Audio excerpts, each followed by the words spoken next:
Hi there, I'm back with some more Twisted today.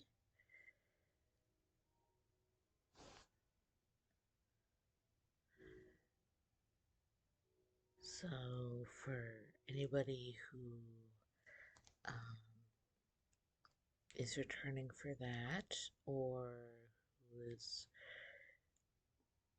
joining new to take a look, um,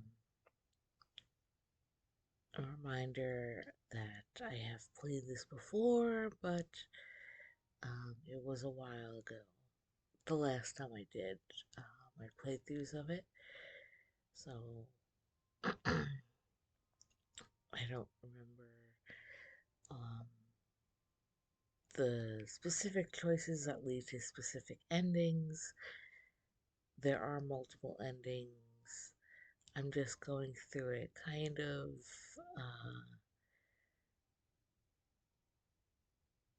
without trying to get any specific endings because, again, I don't remember really um, like how to get to certain ones.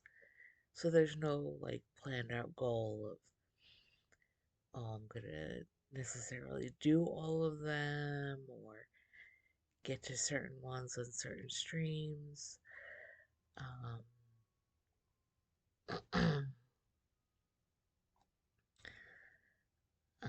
as far as the content warnings go, it is listed as a dark fantasy, so um, there's some elements of like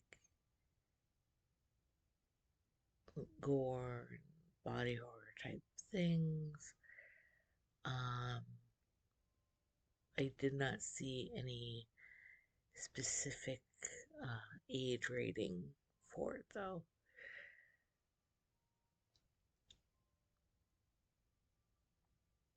It is a visual novel, and it is available on Steam if you would like to try it out yourself. And I believe itch.io. I'm not sure where else it is available.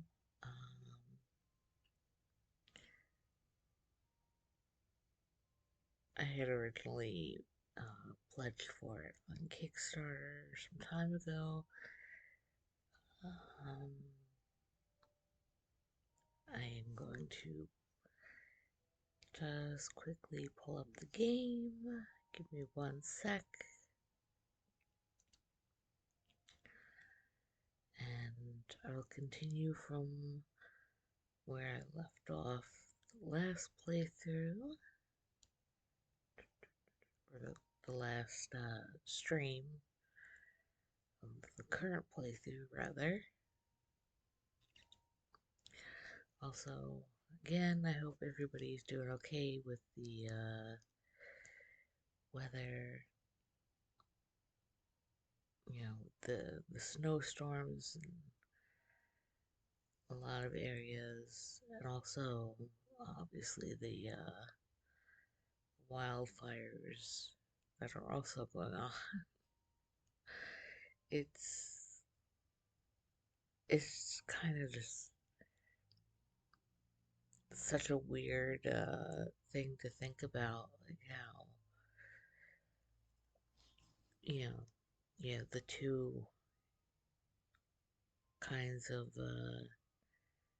extremes of the snow and the fire happening at the same time. Like it's just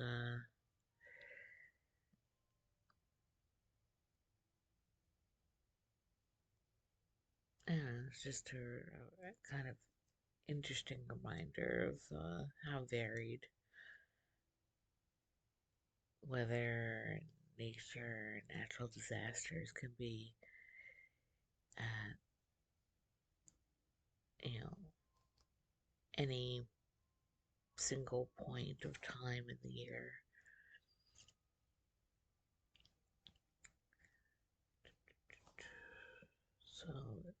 hopefully everybody's taking care of themselves and their loved ones. Um, and yep, that's the intro for now, and I will get the game started up. Um, oh, also this time, um, I did move my camera and the tip jar meter um, because I said I was going to do it last time and I completely forgot. So, uh, apologies for the last stream I did of this where I am blocking some of the text box.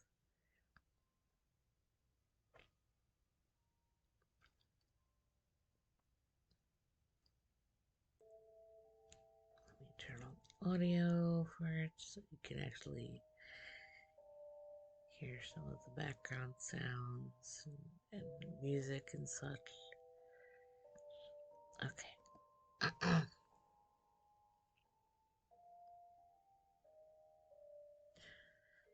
I pause, eyes searching through the area. Are these the runes Anna was talking about? Does anybody live here? No. He walks over Rumble without even blinking. I rub my free hand up my arm, realizing more and more that the elders have been lying to us all for a very long time. Everything I thought I knew about the outside world was so wrong.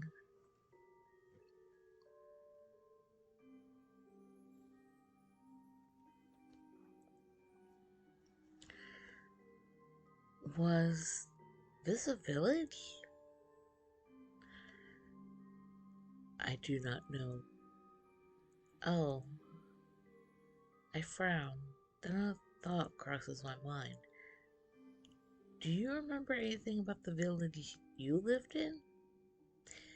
He lets out a grunt, not answering my question. You have to remember something. It. He stops, turning to look at me. It had water. Oh, and food. Houses. I nod eagerly, excited that he's opening up to me, that he remembers anything at all about his past life and people. And I beam, excitement filling my bones. And paths. Paths? What else? His eyes move away from mine, scanning the area around us. Stones. Your village has stones. Did you make anything with them? We also had. His eyes travel around us again. Plants. Plants. Suddenly, realization strikes. My smile fades and I let out a small sigh, turning my eyes away from Twist. Are you just telling me what I've told you about villages? He says nothing, but he won't look me in the eye. Twist. I try my best demanding voice, but giving him a strong frown. Yes. I groan, slumping for a moment before straightening again.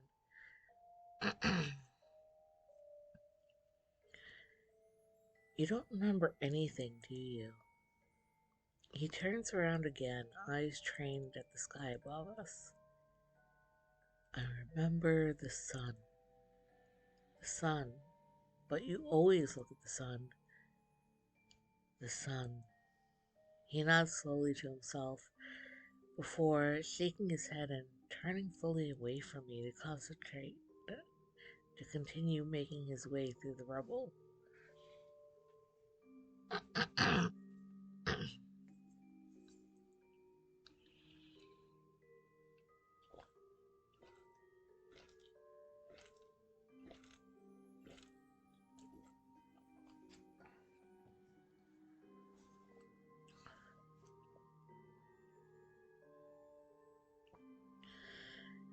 It's no use.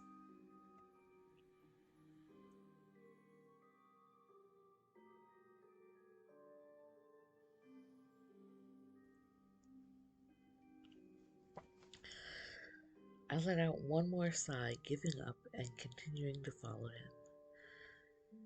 Another breeze blows through the cavern, whistling through the broken pieces of stone buildings. My eyes scan around the area, taking in our surroundings fully. The structures look nothing like the ones in my village. Aside from just looking older, they have features that our houses didn't. Hey, what's this? I step towards a half-crumbled wall. It has moss covering most of it, but the parts that were visible had etchings in the stone. Twist follows me, eyes still directed toward the sky. Do you know what these are? My fingers run along the etchings. They almost look like the glyphs we use on our charms back home. No. Do you think it's a language? I don't really expect him to know, but I can't help but speak my curiosities out loud. His eyes glance over the wall, head tilting.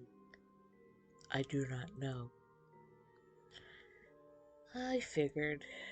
They look familiar, though. As hard as I try, I can't read them. They're different from the glyphs I'm used to. Twist, do you? He stops, head drooping. I turn to face him, looking around for anything that could be dangerous. There's nothing. What are you doing? I smell something.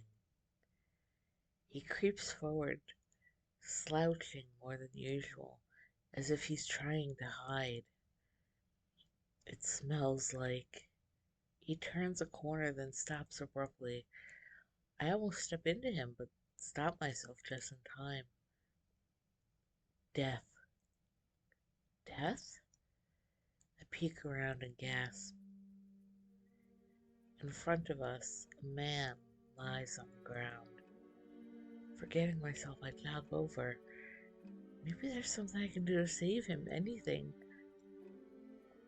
I kneel beside the man and place my hand in front of his mouth to check if he's breathing. He's so cold. There's no breath. He's dead. Yes, that is what I said. I lean away and let out a small sob.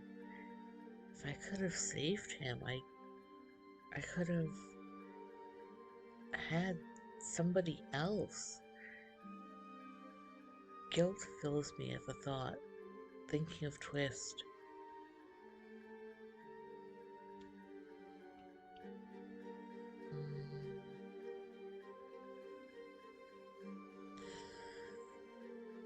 Let's see.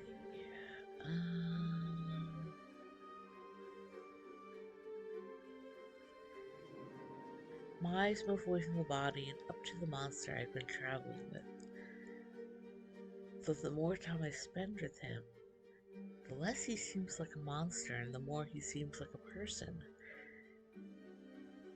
I take a calming breath in, then a second one.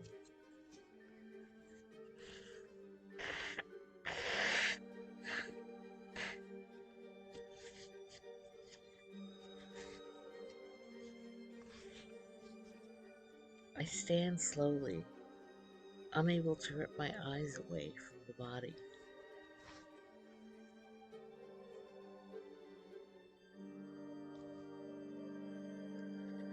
Suddenly, Twist's enormous hand whips out and wraps tight around my wrist. Ow! You must go. He doesn't listen to my cries, pulling me forward through the last of the rubble to another cave. Twist! He starts moving faster. What's wrong? He has found us. Who? The priestess. My eyes widen. I try to look back, but Twist yanks me through the cave at an uncomfortable speed. I'm almost running, my feet struggling to touch the ground as I try to keep up with him.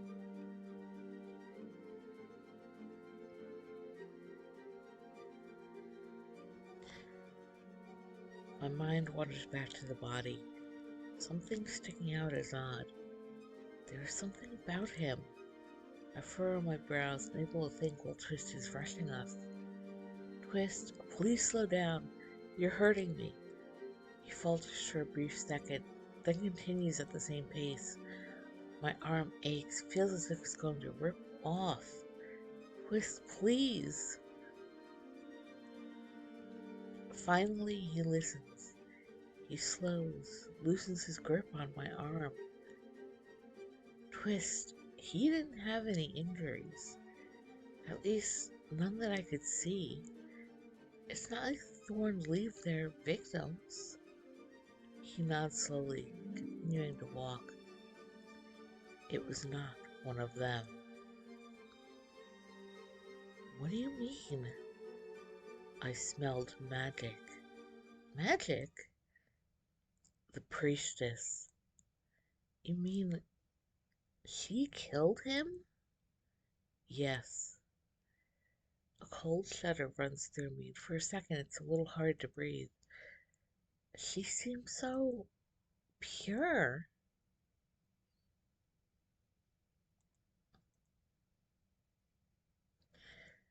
Next to me, Twist stirs in his sleep. He must be close to waking. I sit up slowly and stretch. My shoulders pop as I do, and I let out a soft sigh. The forest is quiet. It throws me off guard until I remember that I haven't heard any birds since I left the village. I miss the birds. You are awake. I jump at Twist's voice and turn to face him. His voice is normally deep, but it's always a little deeper when he first wakes. He stands, and I move quickly to follow him. We'll be getting to your home today, right? He lifts his head to stare at the sky, squinting as a beam of sunlight hits his eye. Yes. I let out a small sigh. The thought of having a place to rest, relax, brings a smile to my face. Though I haven't thought about what I would do from there. I could just stay with Twist. Maybe after long enough, the thorns will stop trying to hunt me. Maybe they'll learn I'm not food, that I'm friendly. Maybe I'm being too optimistic. I look up to the monster I've spent the past few days with as he continues to stare at the sun. Sometimes he just seems so gentle. I can't hold back the small smile that spreads across my lips. Either way, I know he'll protect me. I try not to think about what I'm meant to be doing with the rest of my life from here. In the village, everything was so simple. It almost felt like my life was planned for me. I stretch again, preparing for the day of travel that lies ahead of us. There really is no telling what the future might bring. We need to leave now. Oh, we will not be there soon. Right. I take a deep breath in before taking a step forward. Though the air is still filled with the stench, it's less intrusive to my senses than before. Am I just getting used to it?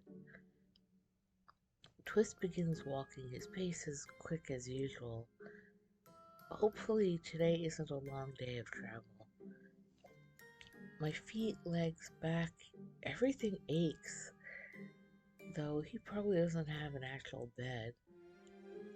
I groan at the thought, realizing I'll be sore for much longer than I thought it would be. Maybe I'll be able to make my own furniture eventually. I can sew, that's a start. Twist has hands, I could probably teach him to build stuff. I smile at the thought of Twist holding a hammer, building a bed. That would be nice.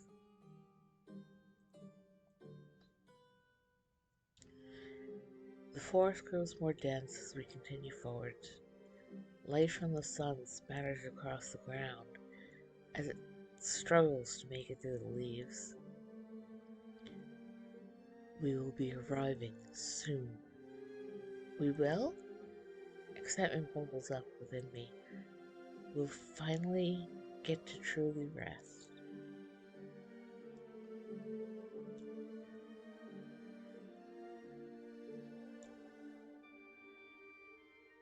It feels like it's been hours since he told me that we would be there soon. I glare at his back, a pout on my face.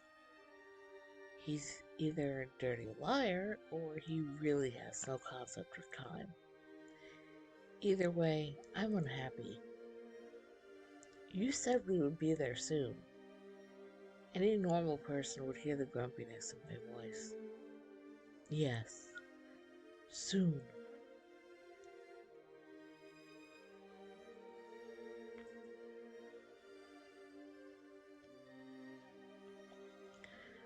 I fish through my bag and pull out a piece of jerky.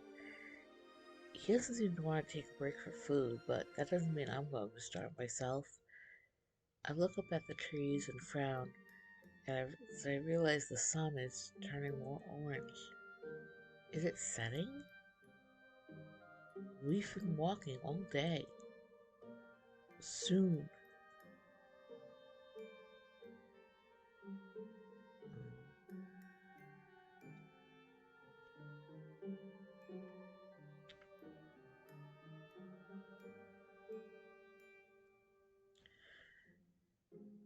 And we kind of figured out that he doesn't quite know what soon means and time and stuff. But I mean, he is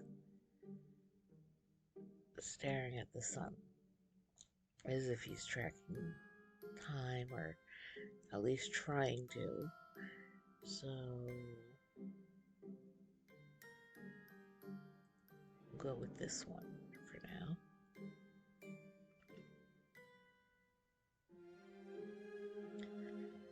I sigh. I've already explained what close is. There's no need to keep bugging him. I should just follow his lead and trust that we'll be there by the end of the day.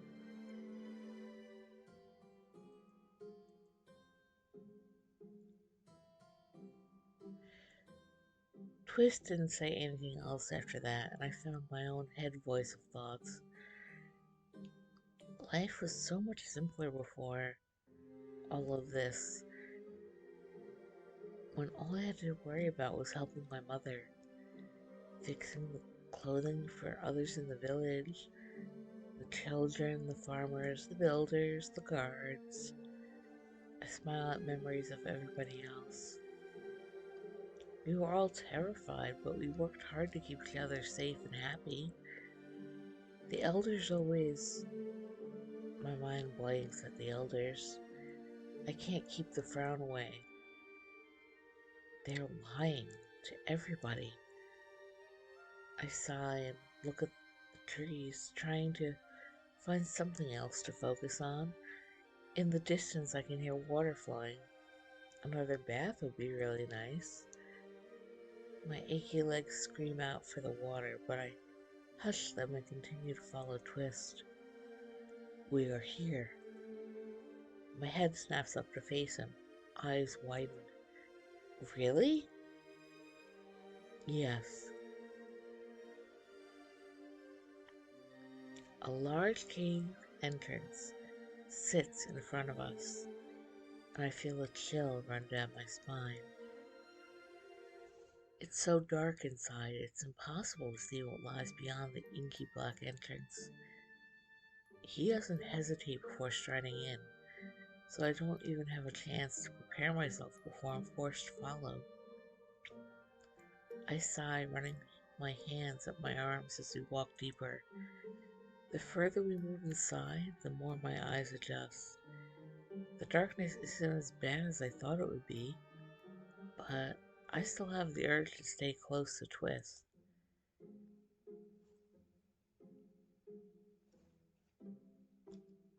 I can see him glance at me every so often out of the corner of my eyes.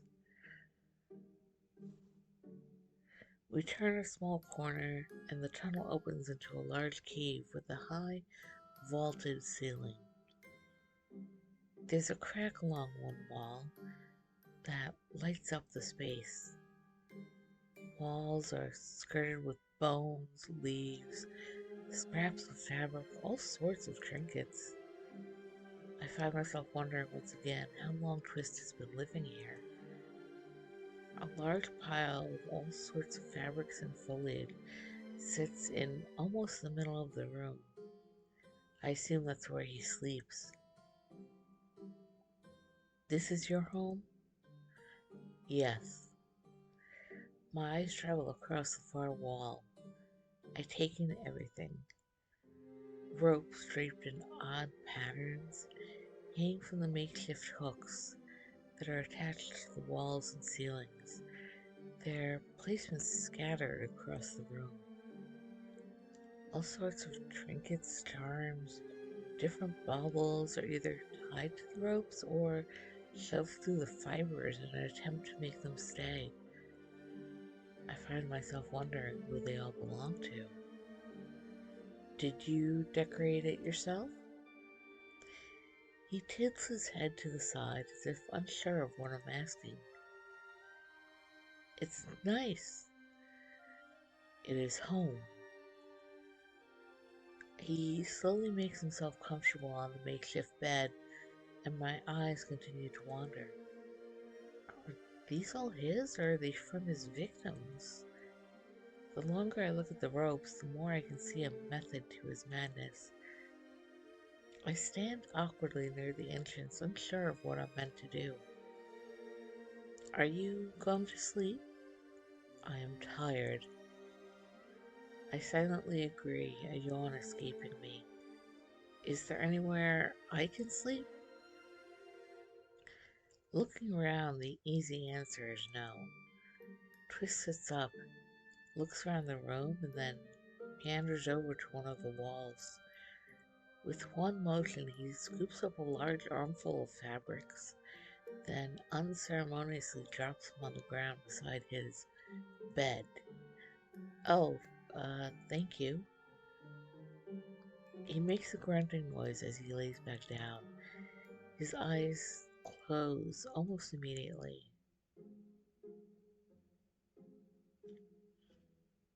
Mm,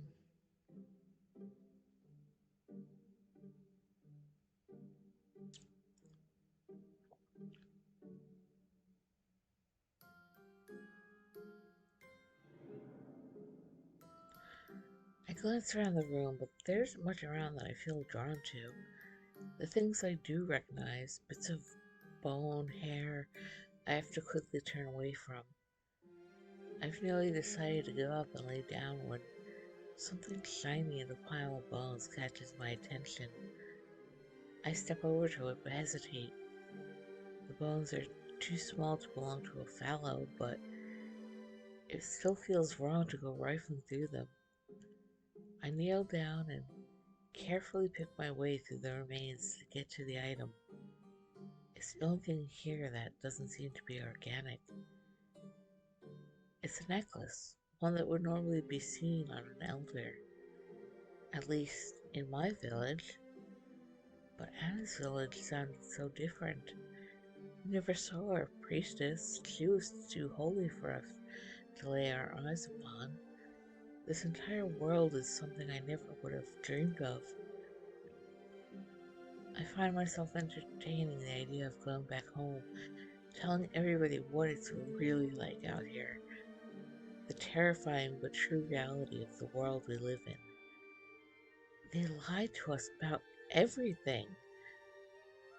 I frown, staring down at the necklace. I wonder who it used to belong to. Did Twist kill them? Were they already dead? Maybe he just found it somewhere and liked it because it was shiny.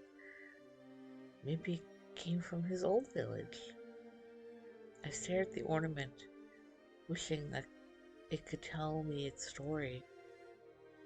Then I put it back where it was.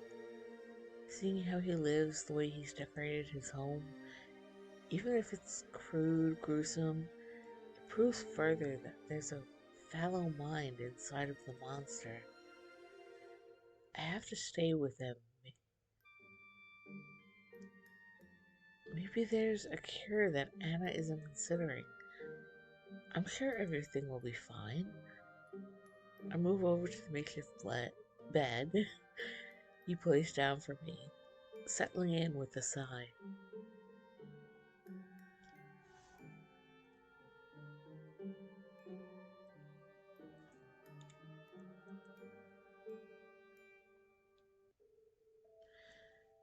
My eyes flutter open as I hear something rustling beside me. I almost close them again. Sleep was such a sweet escape after all. Searching around the room, I find that Twist is still asleep. I pull myself off the ground and out of my makeshift bed. I should look around. Seems we'll be staying here for a while. A yawn escapes me as I begin walking around the damp cave. There were so many trinkets laying around, so many items that I can only assume came from those that have been killed. My eyes gaze over the beast. He sleeps so soundly. It almost seems cruel. Somebody who has hurt so many sleeps better than the terrified people in my village who only want to live.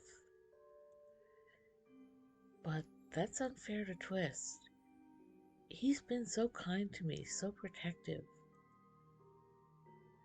I tear my eyes away from him, trying to find something to distract myself. I continue walking around the cave, taking the time to examine each of the items that adorn the walls. Shoes worn in the soles. Whoever wore them must have worked hard.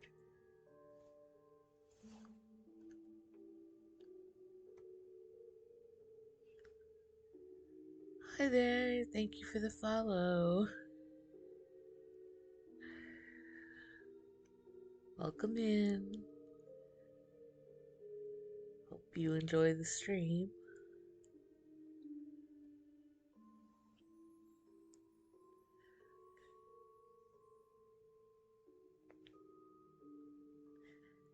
Uh, a necklace. It glitters in the light, most likely worn by a richer woman. Or maybe it was a gift from a loved one?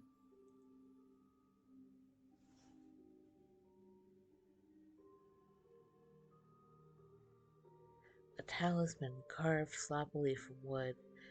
It was probably made by somebody who was young to protect a friend, maybe? A belt filled with broken glass vials. It must have belonged to a mage.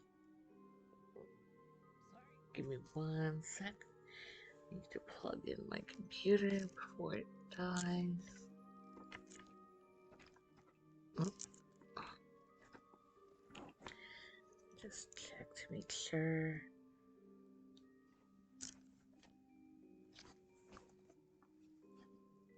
Okay.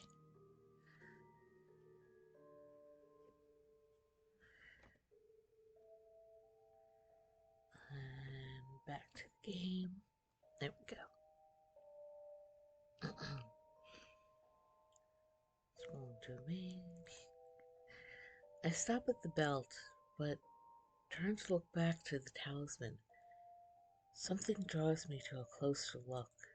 To look closer. I move back to it and raise my hand to gently caress its rough surface. It looks old. It looks familiar.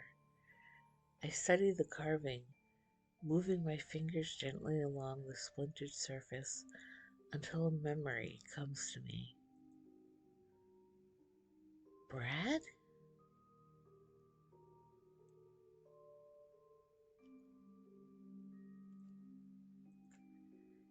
My voice cracks.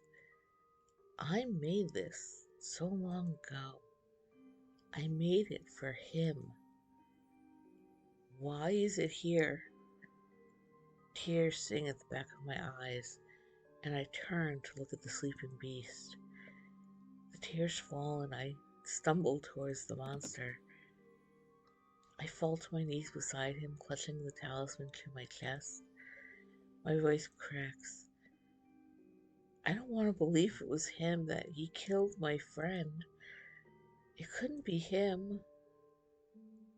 He starts turning and finally shifting to sit up.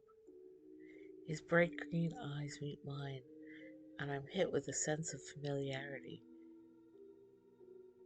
Those are Twist's eyes, but they're also. You are sad. His face is as stoic as always, but his voice betrays his worry.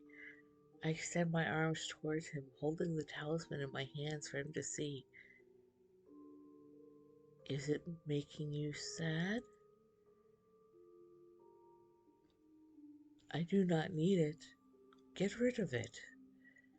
My arms rush back to my chest, protecting the wooden trinket. I, I made it, for a friend, a long time ago. Did you kill him?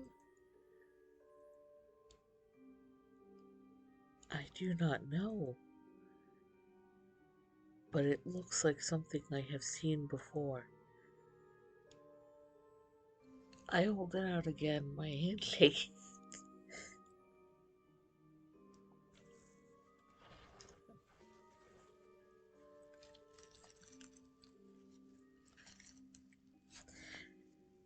Again, for anybody tuning in, sorry that I tear up sometimes when I'm reading out stuff.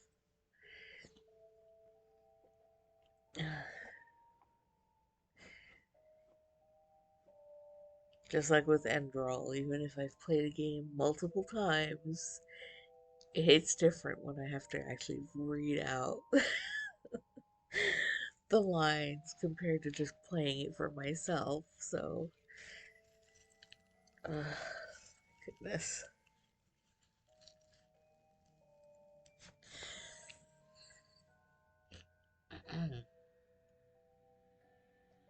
I hold it out again, my hand shaking.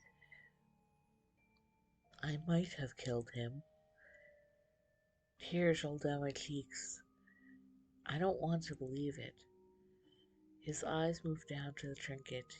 He stares at it thoughtfully. My friend, he had sandy blonde hair, light brown fur. He was tall, lanky.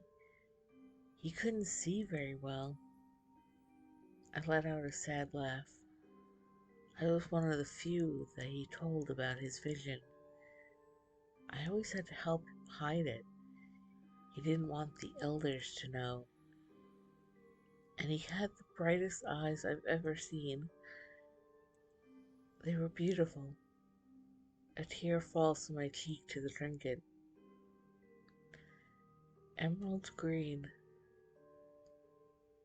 so bright, they seemed like they were glowing. I look up to Twist, a bittersweet smile on my face. He was my best friend until he disappeared.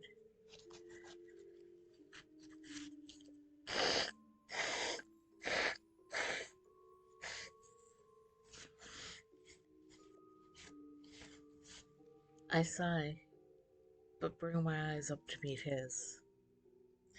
His very green, very bright eyes. I gasp. leaning forward to take a closer look. His mouth turns down. He almost looks confused. I do not remember your friend. Are you?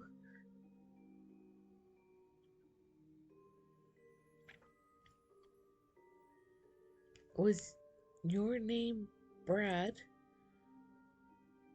He frowns. I do not know. You have his eyes. You came from a village, right? I do not know. How long have you been out here?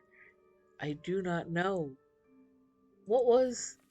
A shuffling behind me catches my attention, and in an instant, Twist is on his feet. Sage? A bright voice echoes through the cave. So this is where you ran off to. I stand and turn in the same motion. Anna stands at the entrance of the cave, a gentle smile on her face. Anna? Twist moves to stand in front of me, seeming to be trying to protect me from the priestess. Oh, don't worry, Beast. I would never hurt Sage. She smiles wider, cradling her staff in her arms. What are you doing here? I told you, didn't I? I'm going to cure the Alpha. And here he is. Twist tenses. He seems almost nervous around her. Is she that dangerous? Sage, if you could move away from the beast, please.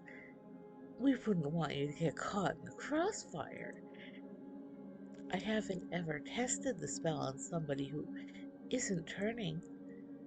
I don't want to make you my test subject. I hesitate but decide not to move. If you won't use her spell while I'm near him, then I'll stay put. Anna, you need to leave. He doesn't need to be cured. Oh, but of course it does. It's a monster. Just look at it.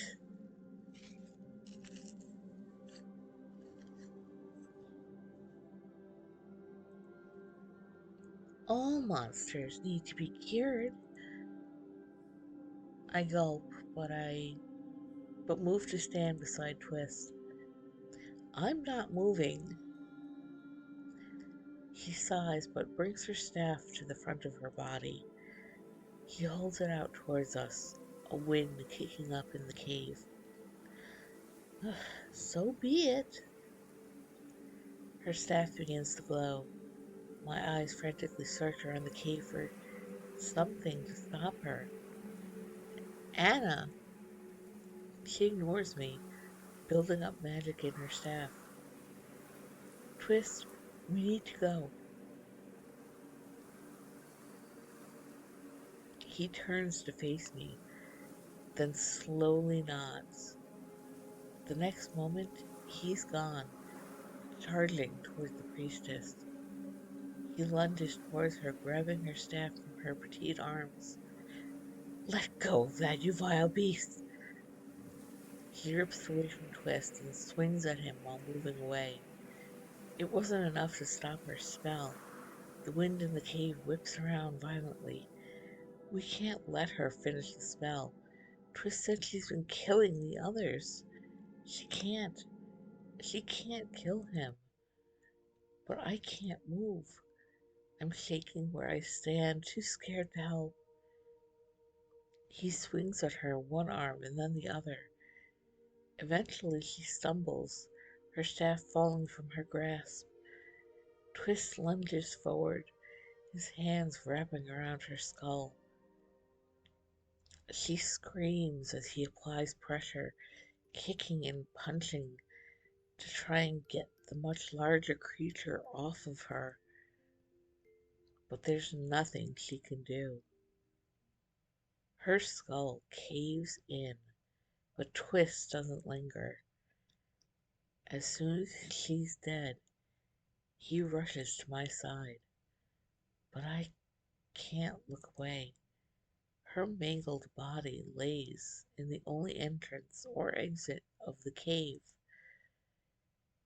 The image would haunt me for as long as we stay here. I need to leave. I gulp, my eyes stinging.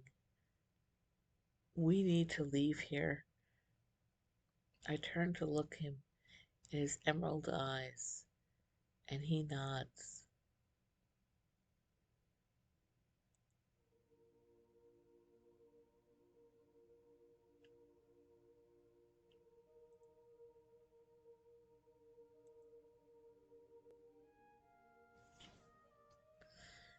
And that was one of the multiple endings.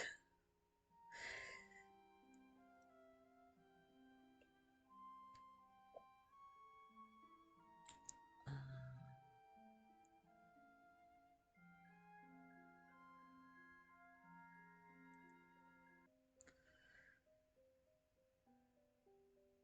so let's start again. I can't quite recall how many endings uh, there are.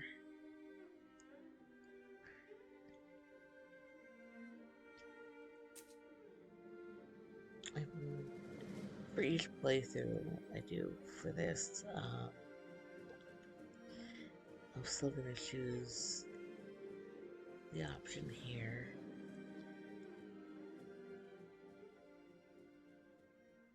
And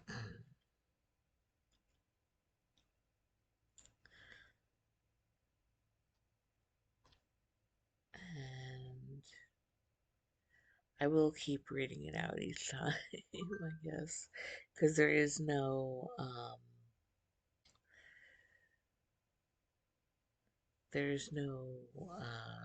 voice acting.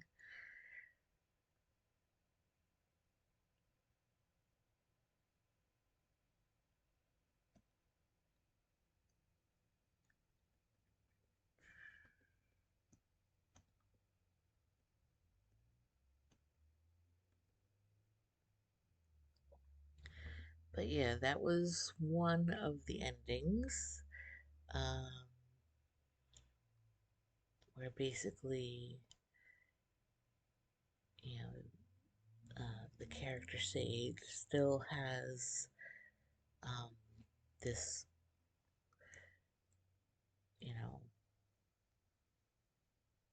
affliction or disease or whatever it is that changes the fallow into the twisted, and obviously she goes off with Twist and is going to attempt to have a kind of life outside of uh, their village. Um, Also, again, even though I I choose the middle option of they them, sometimes I'll still use he or she pronouns for the character. Um,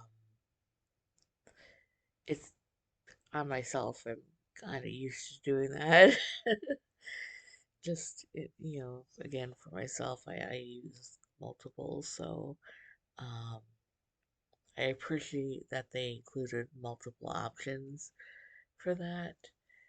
Um, but if you hear me like bounce around to different pronoun options, despite whatever one I chose for the character, that's why.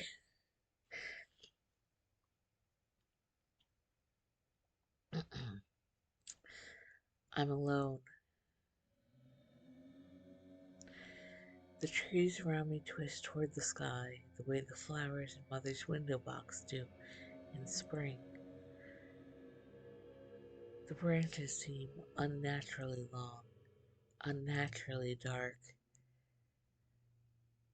The moon's in the sky, but none of the light seems to reach the ground. When I look up, I can see it through the crisscrossed fingers of bark, but staring straight ahead, I can barely see an arm's length in front of me.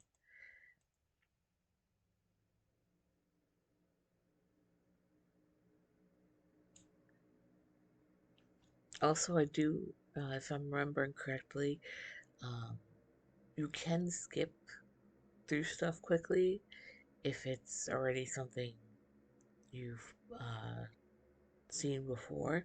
So I could just skip, since I'm starting over again, I could just skip to the options, um, and then read out stuff from there. But because I don't know, um, if anybody's going to be popping in to watch the streams at different times or watch the VODs at different times, or if who's following along when. I'm just gonna, you know, however many times I'm gonna stream a playthrough of this, um, I'll just restart it and then read it out, um, so that any new viewers don't feel like they're missing too much. And again, I encourage everybody or anybody who tunes in, whether it's live or watching the VOD, to go and try out the game for themselves. It's, a nice little visual novel, and um, it's nice to be able to support creators, and um, there's multiple endings and all that kind of stuff. So just wanted to, give a little reminder of that. Anyway, there have been times when no one else was with me. Even still, they were always just in the other room, just out the door, just down the street.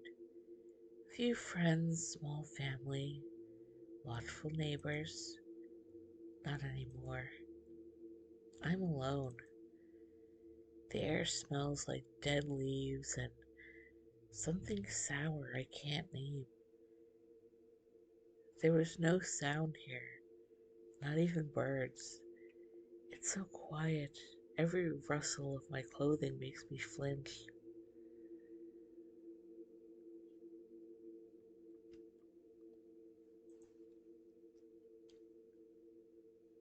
But I'm not scared.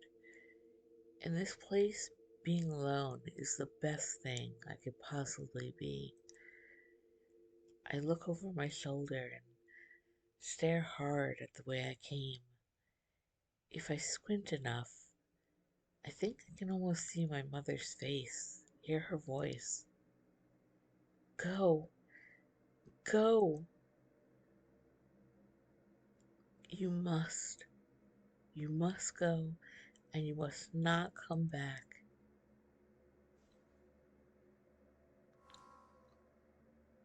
I never thought I could regret confiding in my mother.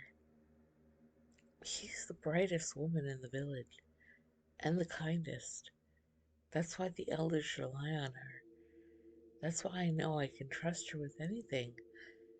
Yet I'm alone. I face forwards again, my eyes scanning the trees ahead. I'm alone. I'm safe. The woods are enormous. It won't find me. I say this aloud, needing to hear the words. Then I say it again. It won't find me. I take a breath and don't think about what will happen if my words don't hold any truth. What will I do? Where will I go except not back? There's nothing outside the village but the trees, the dark, and the monster. My next step feels like I made it while wearing bricks tied to my shoes. My cloak weighs 1,000 stones. My bag weighs 1,000 more. My hand itches. I cradle the appendage to my chest, keeping my eyes averted and instead focusing on not back. I'm thirsty. There must be water. Or maybe not? Does a monster need water? There are no birds, no squirrels. I haven't even heard a single insect. It's like all life in these woods has fully submitted to the beast that lurks in its depths. I miss the birds.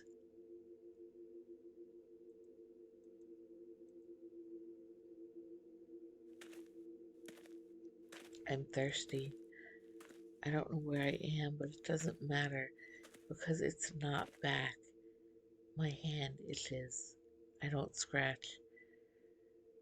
How long have I been walking? The moon has risen and fell and risen and fell and risen and fell. I'm tired. I'm afraid to stop. I'm thirsty. I'm alone. The sound of crisp leaves crunching underneath my feet is my only companion. It reminds me of early autumn mornings, the satisfying ache of chores, and him. Is this how he felt before he died? No, he wasn't alone. I'm lucky for now. When I stop being lucky, when it finds me, maybe I'll see him again. The teachings say we'll all meet once more in the after. The elders are never wrong.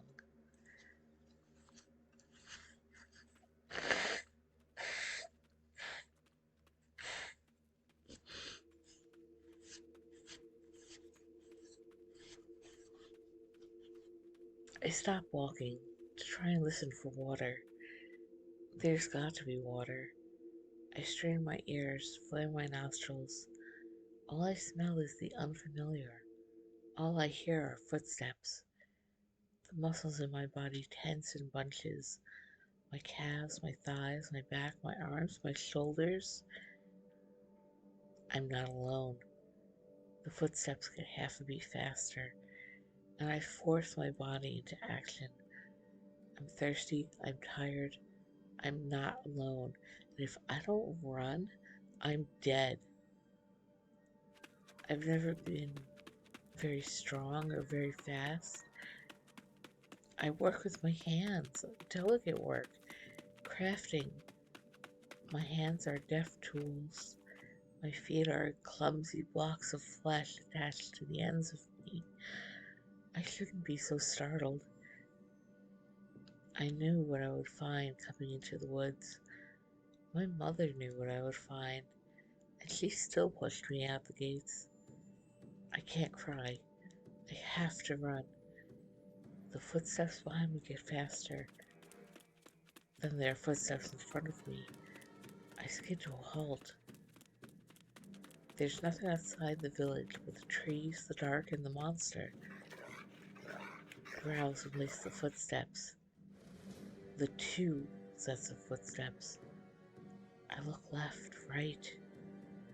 Left is a log. Right is a thin thicket of trees. I go left. Scrambling inside the dark bark, I scrape my knees and elbows. I don't feel the pain, not beyond confusion. I can barely feel fear. There's a hole in the log and I press my face to it. The space I was standing in only a few moments ago explodes into life. A huge dark something slides into view, massive spikes jutting out of its back, its head. The monster. It's grotesque, horrible. Its hulking figure is broader on top, but it walks on all fours, brings with it a terrible stench. Finally, I realize what the smell has been the whole time. Blood. Then, from the other side, another creature bursts into view, slams into the monster like it has no control over its momentum. The bark around me trembles, and I realize it's from my body shaking. The creature is huge, dark, spiked, grotesque, horrible. Another monster. Another monster? The two scuffle over one another before seeming to lose interest, and one lifts its nose towards the moon. In the dim light, I see the glint of sharp, sharp fangs. Monsters. I'm not alone. It takes only seconds before I realize they're looking for me. The one not scenting kicks its feet against the ground, and then turns and looks directly at the log.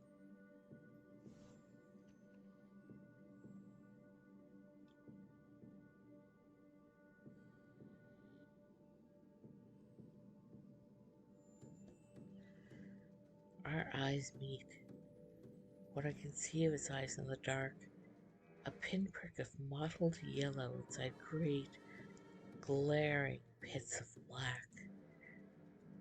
I close my eyes. Honorable ancestors, hear my prayer. Friends past, I come to meet you. The footsteps come closer. The ground shakes. A terrible howl fills the air. A howl I've heard in my nightmares. A howl I've heard in the village, walking through the streets, pumping water. Faint in the distance, a warning. The monster. No, another monster. Three of them. How many more are there? I open my eyes and stare at the log. I'm just in time to see a creature larger than both of the ones before barrel into them. The area quakes with the force of it. The three go crashing into something out of my sight, but I can't hear the sound of a tree. But I can hear the sound of a tree bowing and thrashing to the ground. The growling grows louder. Wet. I have to move. I wriggle free of the log, dragging, pushing myself free. When my lower half is out, I crouch behind the log and glance over. The larger monster sinks his teeth into another's shoulder. It howls loud enough to make my ears ring, and I scramble back, quivering so hard I can't feel the ground. Blood black in the moonlight spills on the leaves. The larger monster rips into the other two like a dog into a child's doll.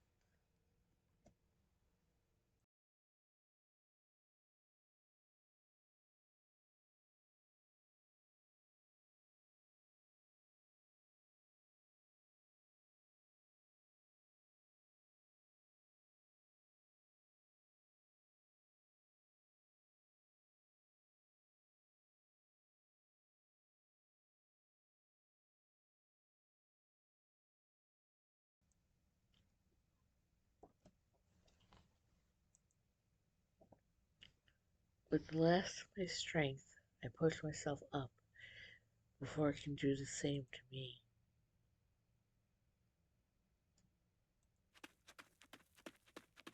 I run and run, and the only footsteps I hear are my own.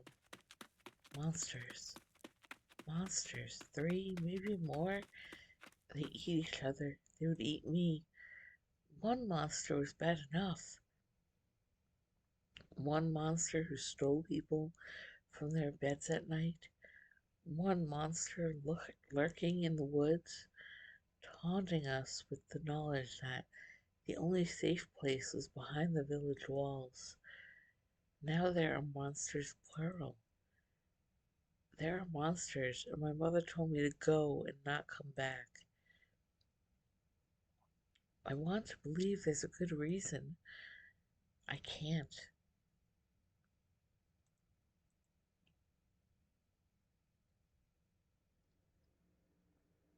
I smell water. Faint, but it's there. A stream. Maybe the same one that runs through the village. It smells like hope. Eventually, I have to stop running. My legs are numb, and the clumsy appendages on the ends of them are throbbing in protest. I glance down, and my heart stops when I see a large hole in the side of my bag. I drop to my knees, taking inventory. One loaf of bread, one apple, one piece of turkey, one bar of sweet chocolate, an extra pair of clothes, a bar of soap, my needle and thread, my flask. It's all there. Relief floods through me so suddenly it starts spilling out of my eyes. I inhale sharply, but can't get enough air. I have to be quiet, but I can't stop. Alone. I'm alone, and I'm not safe, and my mother told me to go and not come back because my hand itches. I pick up the flask and take a long drink. I was supposed to save it, but I can't breathe. The lukewarm water wets my parched throat and gives a little clarity to the jumbled thoughts beneath my antlers. I'm able to quiet. I scan the trees around me, but there are no footsteps, no growls. I'm lucky. I can't afford to be so careless again.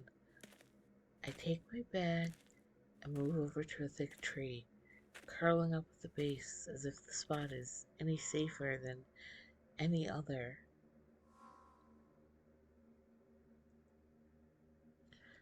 I pull out needle and thread and begin to take care of the hole.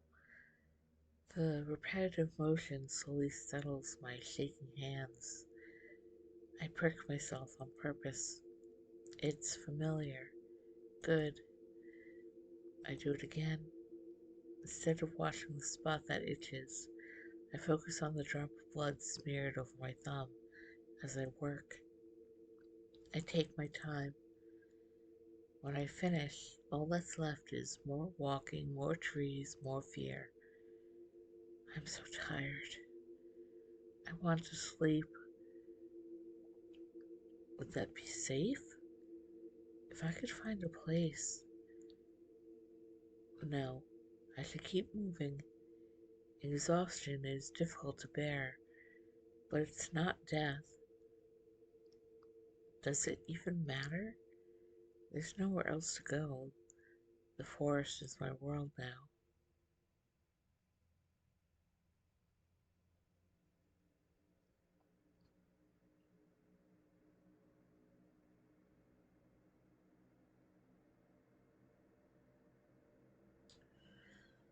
Uh,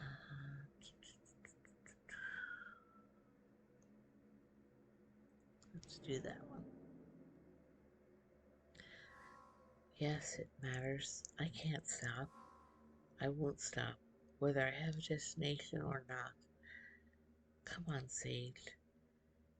I take a deep breath and push away the pain in my feet, my ankles, my everything, drawing my cloak tighter around my shoulders.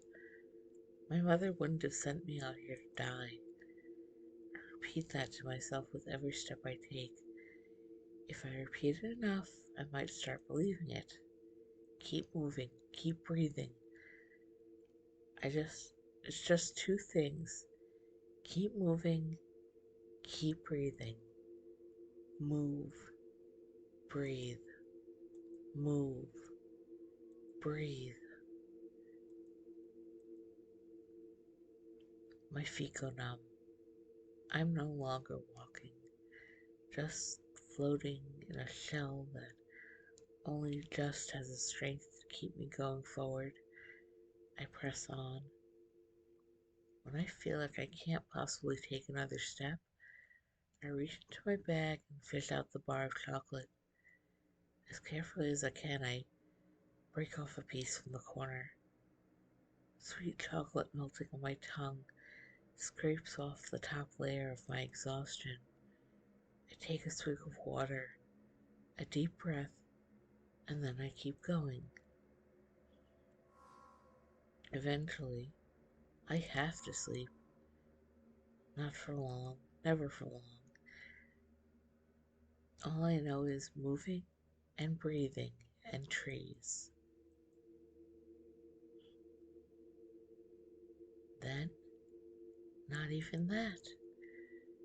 When the trees end, there's moonlight, illuminating space beyond, like the forest leads out to the stars themselves.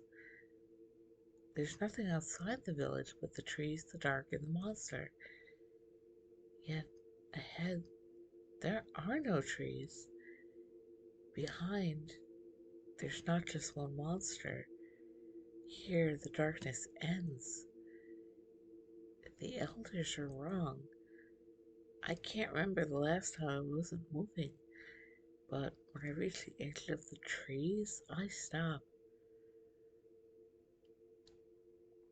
Ahead are ages of brown green plains, all soaking up moonlight. It takes longer than it should to realize what also lies ahead, or rather, what doesn't. Alright, give me 1 second.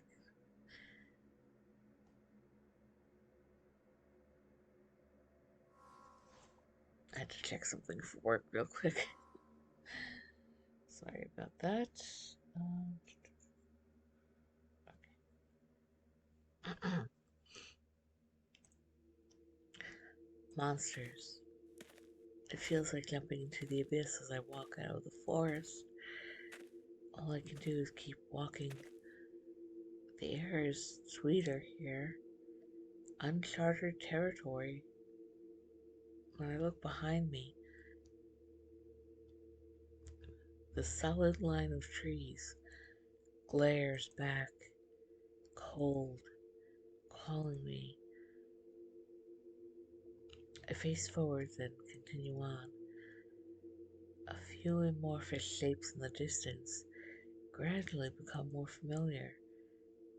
Buildings. Buildings? It's not the village. It can't be. There's no wall. The further away I go from the world I knew, the more frightened I am. You must go, and you must not come back. I reached not back, certainly. Mother couldn't have known about this place. Buildings means people. How can they live here so close to the forest, with no wall? I barely noticed the walk to not the village. I feel like I'm facing those monsters again, staring into dark eyes and dark jaws. Closer, closer, but no one comes out to greet me. I don't understand. Half the buildings are falling apart, roofs caved in, wood rotted through. The Knot Village is much smaller than the village. I could see the edge of it just standing at the perimeter. There certainly aren't people here. I'm exhausted, moving and breathing.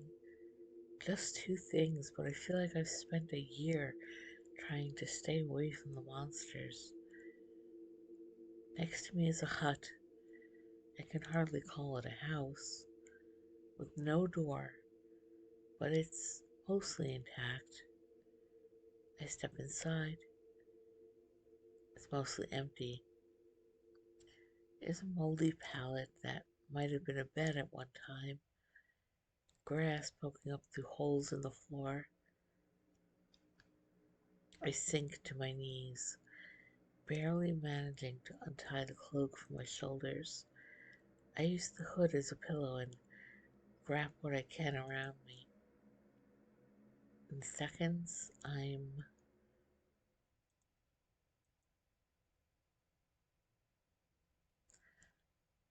wake in stages. First, I feel something tickling my nose. Then I recall I'm not at home in my bed, and the realization sends a light tremble through me, just like it has every time. I sit up, looking around. The hut looks slightly more inviting in the daytime. My flask is digging into my hip, so I move over and suck in the stale air. There's nothing for me to do but explore this strange place I found.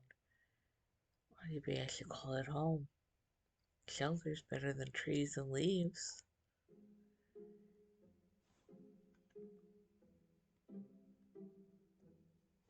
The knot village is mostly built like a grid.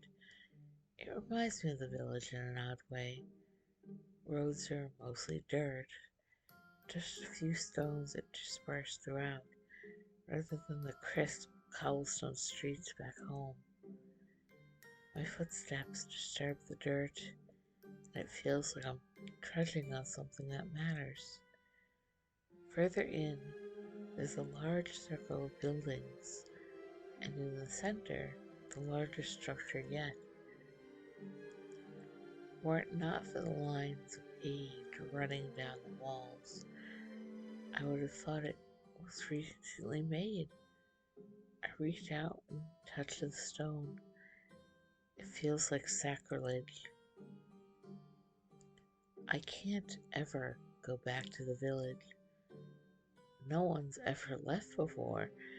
No one who wasn't taken by the monsters.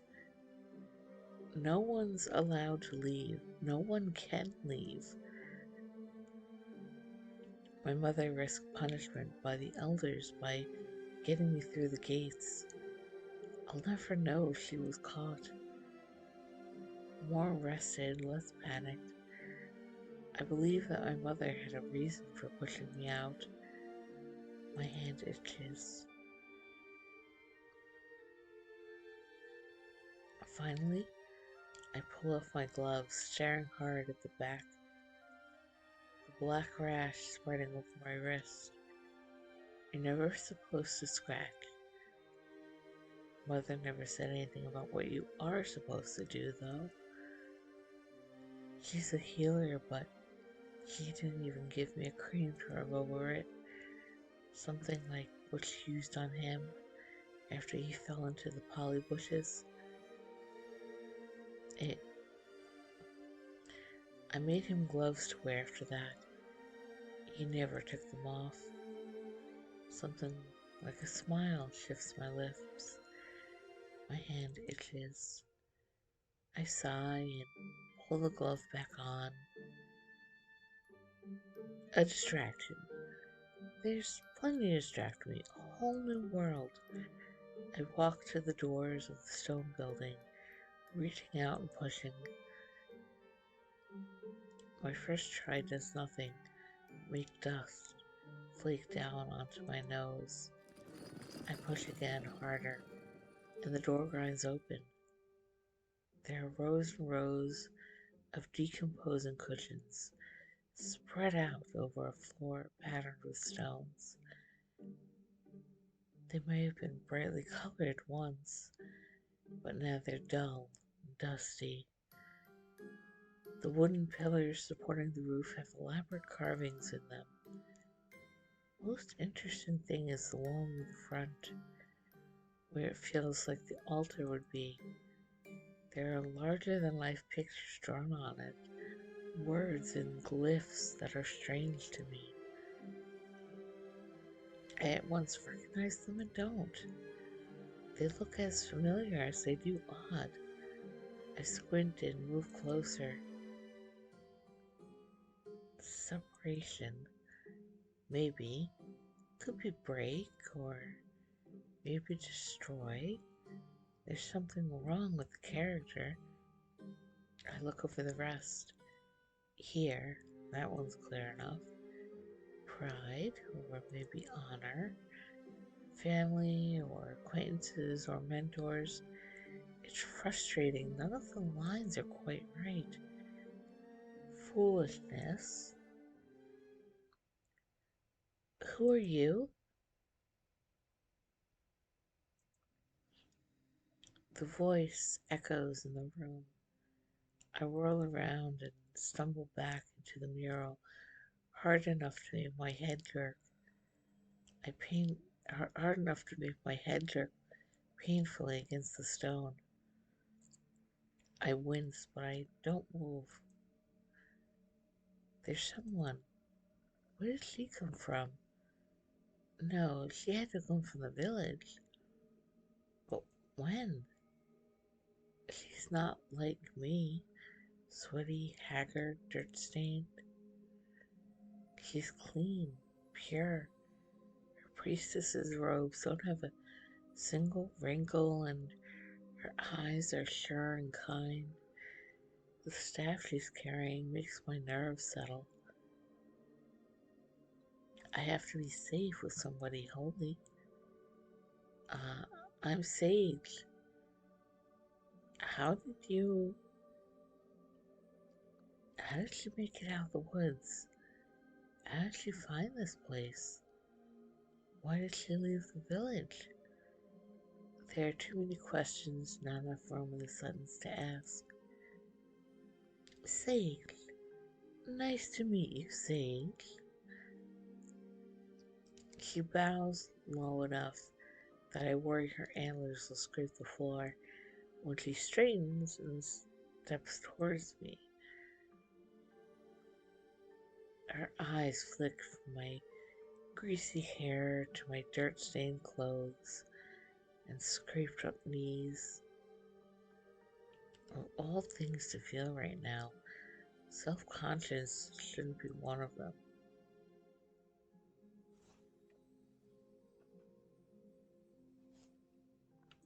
My name is Anna. Anna. Her name sounds like her. Somehow fresh, clean.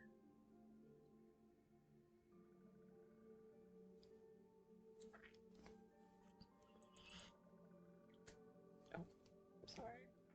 I don't know if I accidentally skipped a part there. Now, where did you come from? Where did I... The village. Anna watches me.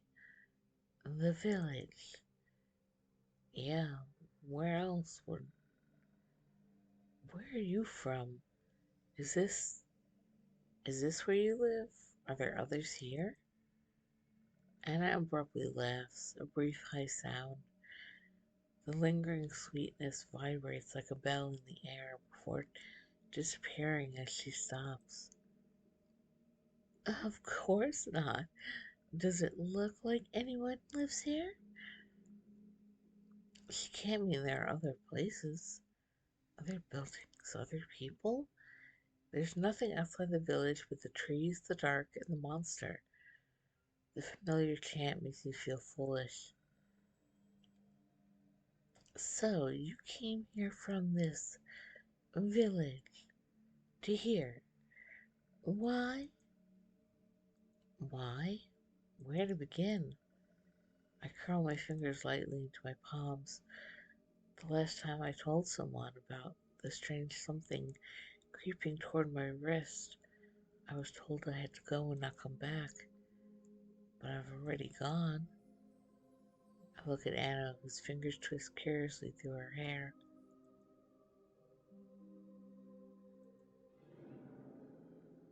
I can trust her. It's a relief to see another friendly face. After so long with nothing but the trees and the monsters, carefully I pull off my glove. Anna's eyes immediately dart down and then glimmer with a strange light. She lunges forward so quickly I stumble back into the wall.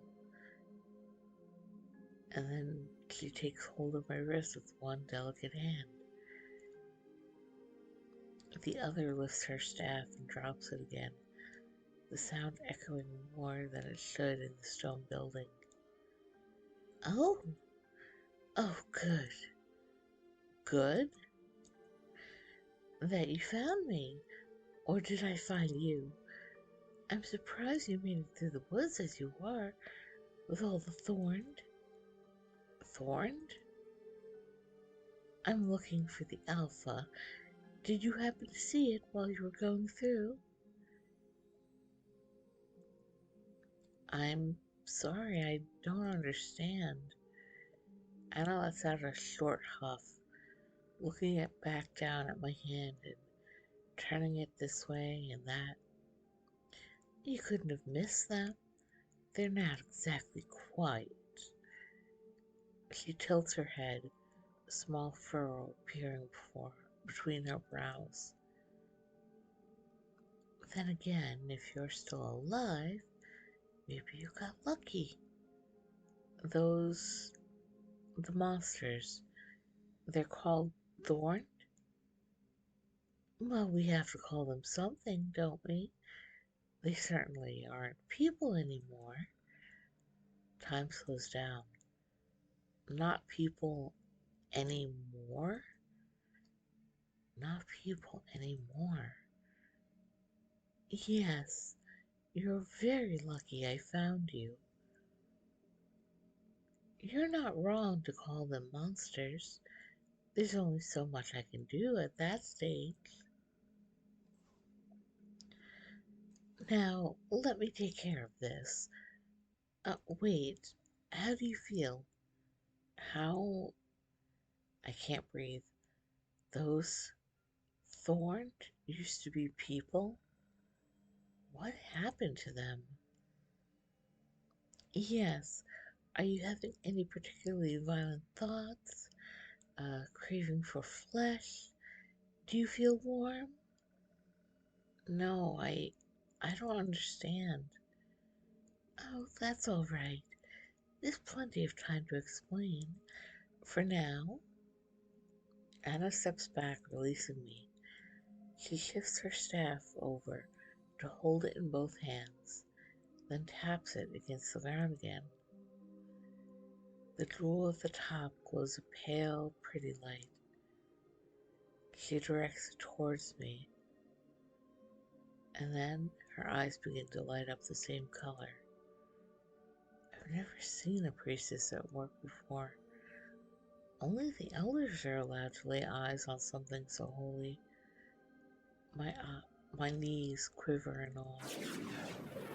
The light from her staff abruptly flashes, then disappears, then reappears on my hand over the rest. Just for a second, Anna seems to shiver. Not her body, but the image of her, like she's not really there. Then she lowers her arms and directs a smile at my hand. Let's see. Yes, that should do for now. Gorgeous. Gorgeous? She runs slender fingers over the meat of my thumb, the sensation tickling up the lines of my hand. For now? She lifts her head and blinks, like she somehow forgot I was there, despite fondling my hand seconds earlier.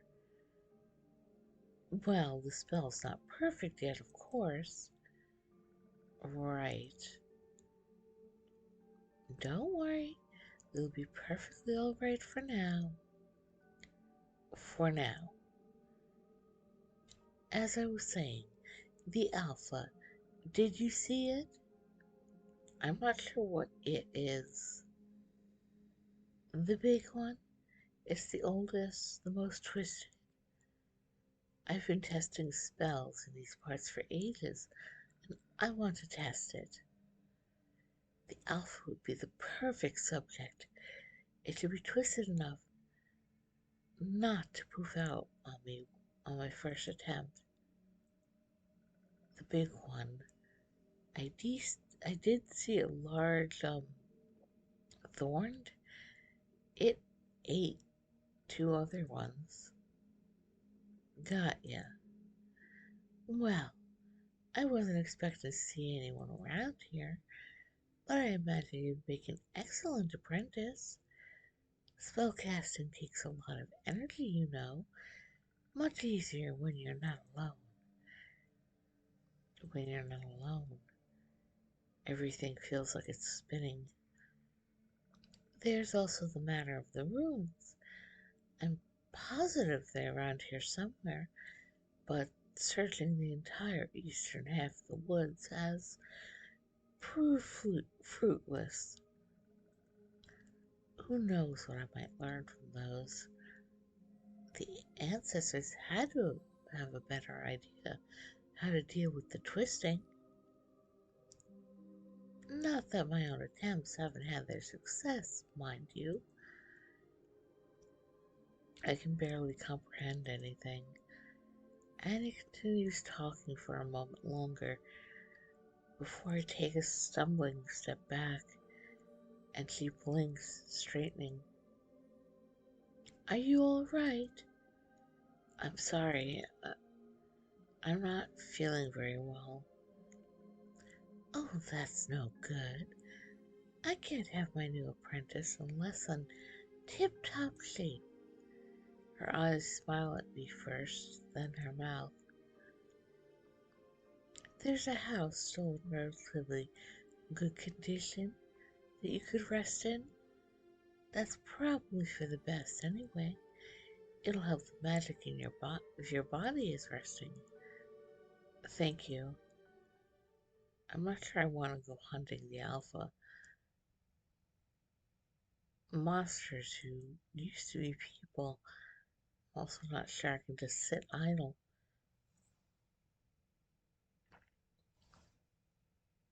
Anna could be the key to a lot of questions. The house Anna directs me to only has a partially intact roof. The walls and the illusion of privacy make it all too easy for me to drift off. I'm still exhausted from traveling. Hearing what Anna has to say didn't help. Thorned. I clutch my hand tightly to my chest, a tremble running through me. I don't feel any different. I'm not a monster. I'm me. How does one become thorned? Why? I was too frazzled to ask. There are so many things I don't understand, but my thoughts won't focus on any one. I don't want them to. I just want sleep. I just want to dream and pretend I'm back home, back in the village, back behind the wall.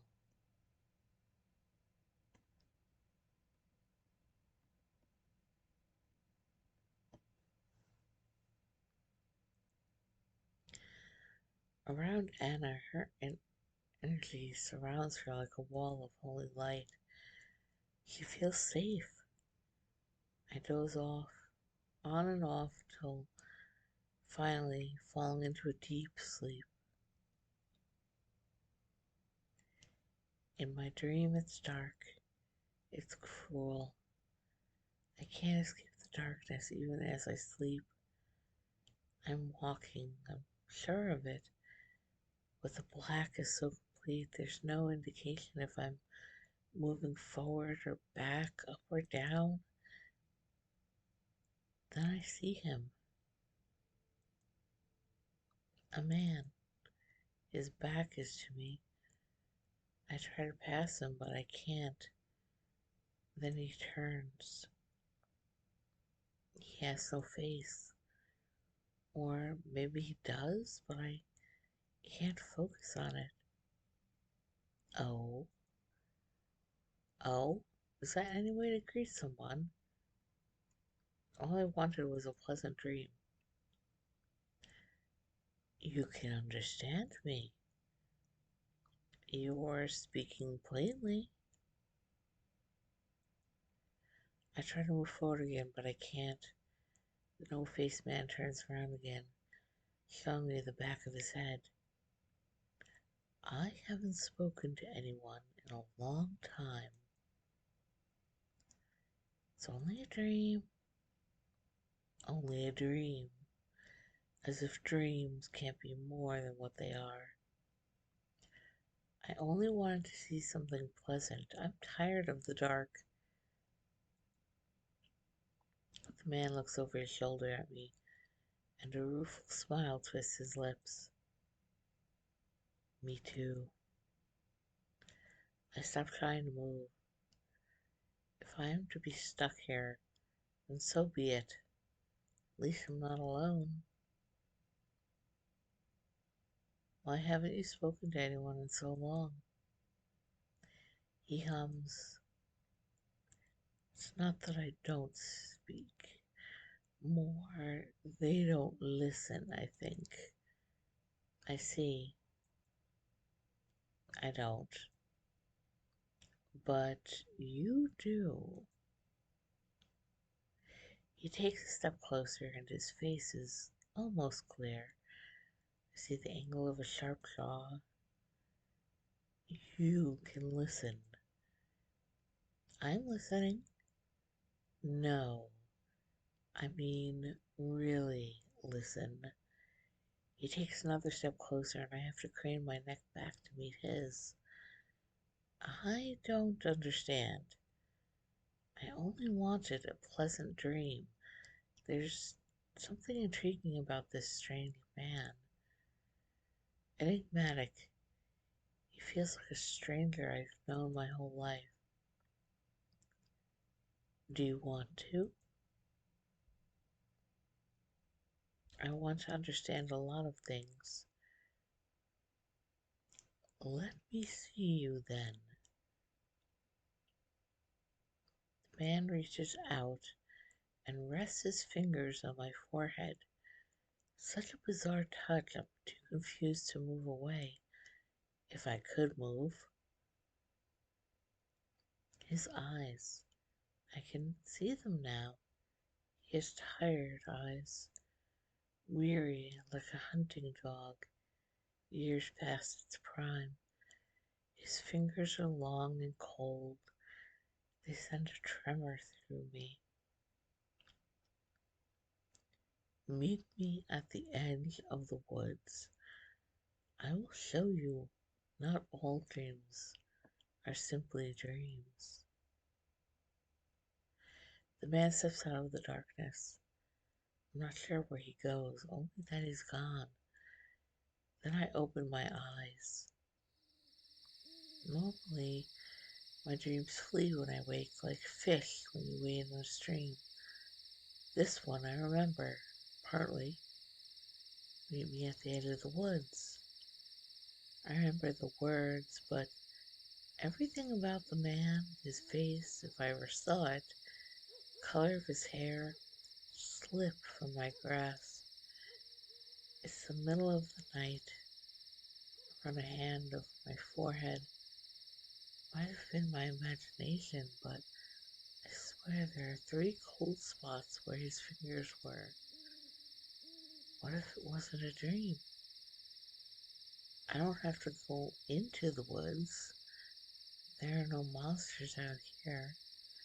I stand, lifting up my cloak and replacing it over my shoulders.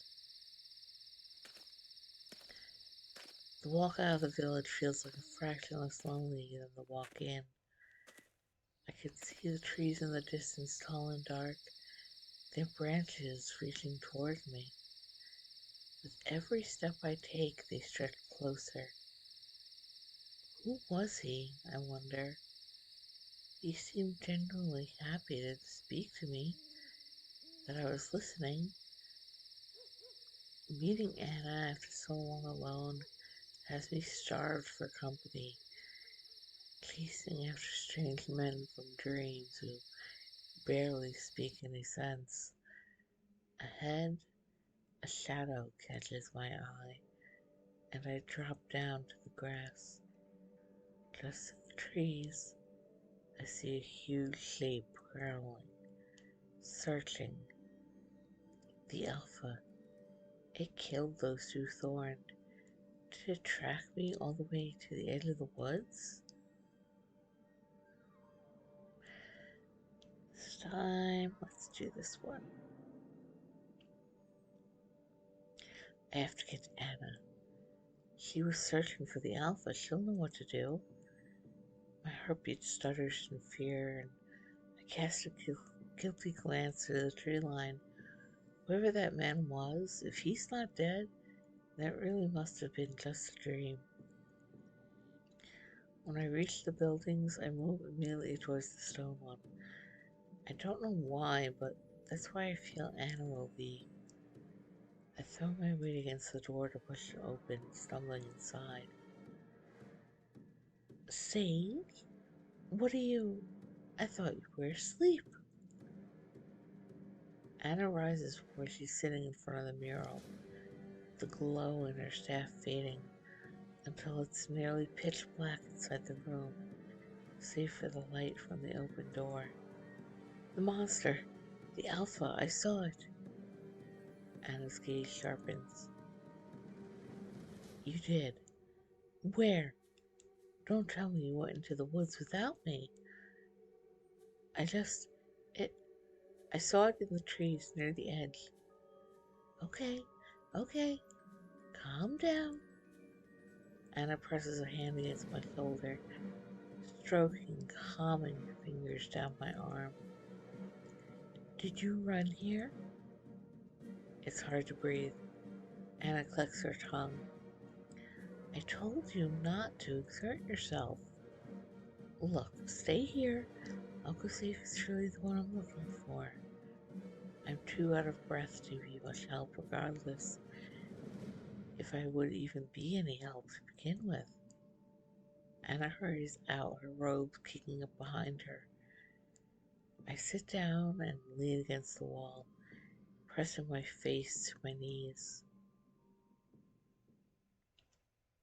Anna wants me to help her find the alpha.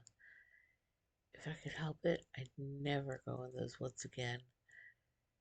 But I nearly became one of those things, and I still might. Anna is a priestess. She has to know something more of what's going on. She said she's working on spells for the thorn. She healed my hand. Maybe she can heal them too. She's my best shot of untangling this. I go with Anna in the morning.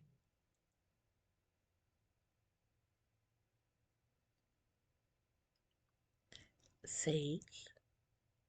Sage! I jump out of my sleep, startled by the sudden shout. Good morning, Sage. She's standing in the doorway, a small but sweet smile on her face. Good morning. My voice is hoarse, throat dry. I stand looking away as I wipe the sleep from my eyes before glancing back over at the priestess. I apologize for waking you. I know it must have been so tiring traveling here. Her expression is apologetic, almost sad. My heart pangs at the look in her eyes. Don't worry about it. I shouldn't be sleeping in anyways. I return her smile, though mine is less graceful, I'm sure. Oh, that's good then. She perks up immediately. I have to leave the village soon to find the alpha. She shifts to lean on her staff and tilts her head casually. Would you like to accompany me? Her eyes are locked on. My eyes are locked on her face, and slowly I begin to nod. Yes, of course. I give her a small smile, feeling slightly self-conscious as I mentally compare mine to hers. Great! She turns and begins walking out of the odd, rotten hut. I found tracks earlier this morning. We should explore in that area. He marches forward and I stumble, trying to keep up. Sleep still fogs my head. Sage? Yes? Are you always so dreadfully quiet? She gives me a small smile over her shoulder. Uh, I'm sorry. My eyes fall to the ground as I lower my head. It's all right. I'm sure you're just tired still. She pauses for a second until I'm beside her, then continues walking. The tracks are at the edge of the sorry. The tracks are at the edge of the forest there. He points ahead of us, and while I feel fear start to shiver down my spine, she looks excited. The monster was that close to us? I went out last night alone, and the monster was that close. I could have been eaten. I could have died. Chill runs up my spine. I try to suppress it before Anna notices. Yes, though they don't usually leave the forest, so I wasn't too worried. Usually, you had nothing to fear. I was patrolling most of the night. She gives another sweet smile. I needed to keep my new assistant safe after all. How did you know I was going to help you? I had a good feeling. I managed to give her a small smile, though the uneasy feeling in my stomach doesn't leave. Anna begins following the tracks, eyes on the ground. She steps gracefully over the foliage that's growing across the forest floor. I'm unable to keep my eyes off of her. She's a light in the dark forest. Ah, my foot catches on something and I stumble forward. Are you all right? Anna stops, turning to face me. Steadying myself, I take a shallow breath and give her a nod. Yes, sorry. She smiles and turns back to following the path that the huge footprints carve for us. My chest pangs with fear as I think about the monster that must have left such marks in the soil. They're deep. The monster that left them must have been a giant. Sage, let's talk about something. What should we talk about? Anna shrugs daintily. I was going to leave the decision up to you. Hmm.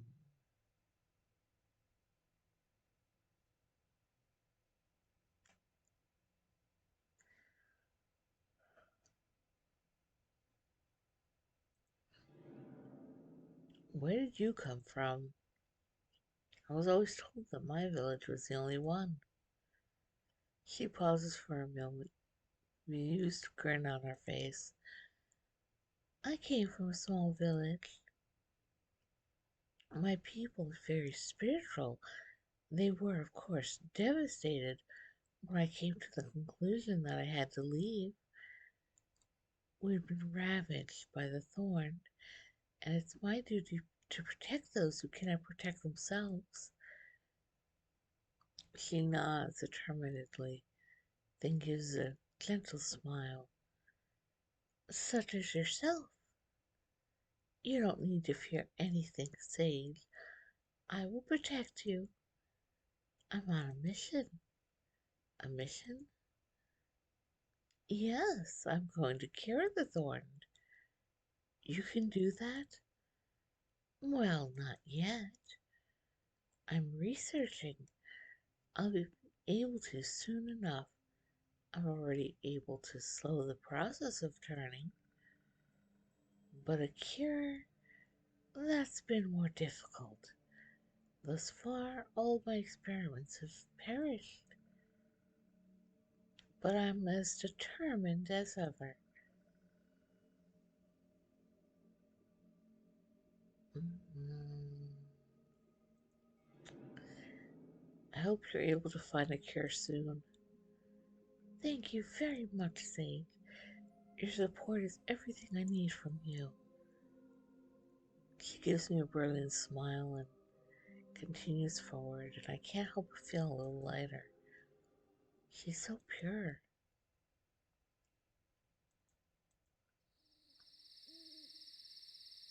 The air cools around us as the sun begins to fade behind the trees. I start falling behind. I can't quite match Anna's pace. My legs quiver with each step I take. Anna carries onwards, strong as ever, as she makes her way through the tree underbrush. Looking at her, she seems so dainty, as if she wouldn't be able to make it through the forest on her own, as if she needs protection. But she powers through, stopping only once she notices that I've slowed. Sage, are you alright? Her small smile gives me the strength to stand straight as I look at her in the eye. Just tired. Oh, of course. She turns fully to face me. It's been a long day of travel, after all. Come, let us find a good place to sleep. Okay, so at this point, I am going to stop tonight's playthrough. Um, I do have work tomorrow, and there's some other things I need to get done before then. Uh, so, thank you for anybody who stopped in. Again, I'm not sure how many different endings I'm going to get while I stream this. I got ending 7 at the beginning of the stream, and on this route, um, I'm going to be choosing a couple different choices than previously. So I'm going to, let's see, um, save.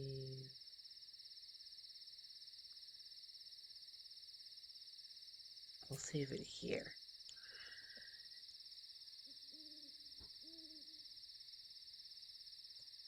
And that will be tonight's stream. Again, sorry if I'm only doing shorter streams for a bit. Um,